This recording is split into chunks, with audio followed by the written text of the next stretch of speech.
Hello everyone, my name is Christy Wyne and I'm an Evolve 365 learning strategist with Planet Technologies. Welcome to Tips and Tricks. In this edition, we will be covering breakout rooms in Microsoft Teams and specifically setting up rooms prior to your meetings to help save time. Breakout rooms allow a meeting organizer to split attendees into smaller groups of participants for collaboration and discussion. Let's take a look. I already have my meeting created, so I will simply double click on it. At the top, it will give me a few options. Oftentimes, there is a More button, which breakout rooms may appear under.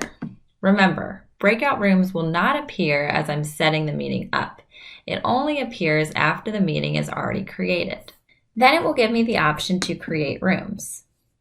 I can choose how many rooms I need for my meeting. I can choose up to 50. But for this example, I'll just select 2, and then select Add Rooms. In order to add participants to the room, I click Assign Participants. I can choose to automatically assign participants or manually assign participants. I'm going to select to manually assign the participants.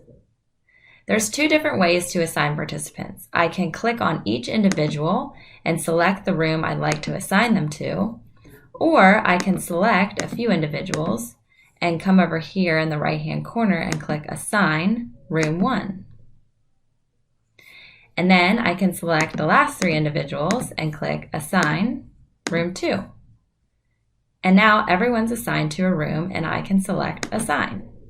If for any reason I need to adjust the participants assigned to the rooms, I can re-click Assign Participants and make the adjustments that I need.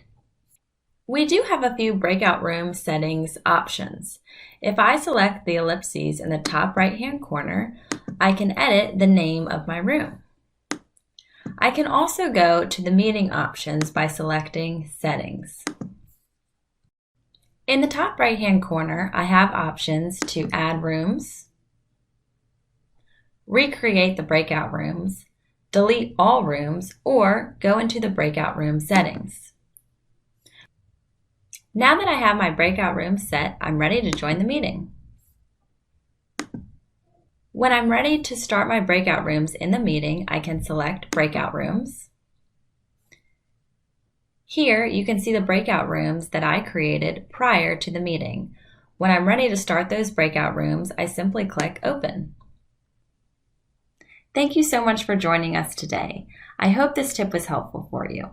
If you ever want to talk to a Planet Learning strategist, feel free to reach out to us at info@futureproofyourworkforce.com. Thank you, and we'll see you next time.